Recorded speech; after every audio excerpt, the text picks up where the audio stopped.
the very beginning of the game, the player is thrown into a search and destroy mission. Find and kill a creature that's terrorizing humans. The Aesir have tracked the creature to an ancient Viking burial site known as the Hall of Heroes. Time to go to work, wolves! What kind of monster lives in a place like this?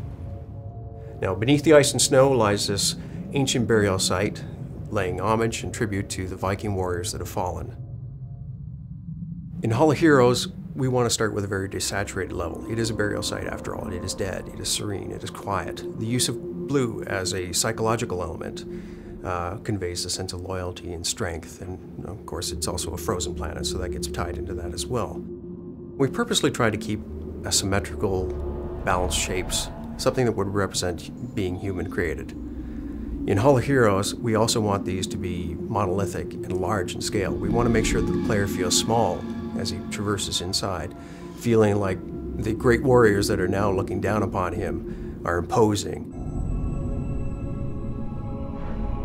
The temple known as the Hall of Heroes was a homage to the actual Viking funeral rites. We know that we wanted to have this notion of a body being burned here and revered before they made their final journey into Valhalla. So the idea of a temple here slash crematorium where the bodies were put on display, revered, and then brought ultimately into a crematorium to be burned provided a good basis for start doing the level designs here.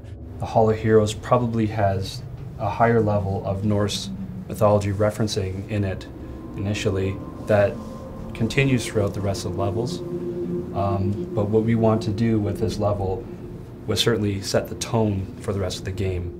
As an ancient Viking burial temple, it starts out very balanced, very large statues that are imposing. Obviously it's symmetrical because it's human-made. As you traverse through the level, it becomes complete opposite, where all of a sudden it turns into an organic world of almost reflecting ivy and thorns and parasitic nature of enemies that have taken over this place as a forwarding base of attack. And in order to convey that in atmosphere, of course, we want to change the shapes to be something that looks like something completely organic, completely unsymmetrical. We also want to show the lighting has changed from the cool, desaturated levels, the blue of that cold, loyal, respectful world, to something that is red, complete contrast, completely foreign to that environment. I think there's a power in being able to express, I guess, immersive reality through arrangement. As you're playing the game, we want to be able to express through the artwork sort of a past history as an extra dimension in the level.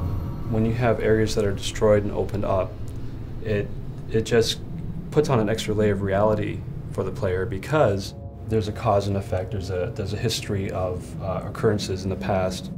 What we do at Silicon Knights very well is we try to make sure that we have a highly dynamic visual storytelling element within our levels.